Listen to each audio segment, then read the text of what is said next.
questo massacro deve finire, che Netanyahu deve essere isolato, che i governi europei, anche quello italiano, devono intervenire per mettere fine a questa situazione. Sarebbe importante mettere fine a questo massacro e riconoscere lo Stato di Palestina. Riconoscere lo Stato di Palestina avrebbe un grande valore simbolico per dire che è una prospettiva, quella a quale abbiamo sempre creduto, dei due popoli e due Stati, esiste ancora. Molti attori, molte attrici, molti cineasti in genere hanno già fatto delle cose, quindi la presenza di una voce, di tante voci contro quel che sta succedendo, contro il genocidio ormai è ovunque. Noi non possiamo essere a Gaza, che è il luogo in cui tutto il mondo dovrebbe essere, perché ce lo impediscono.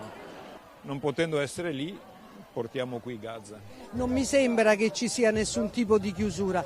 Chiaramente lì succedono delle cose per cui si presentano i film, c'è un'altra cosa, però ci sono un sacco di film che parleranno della Palestina.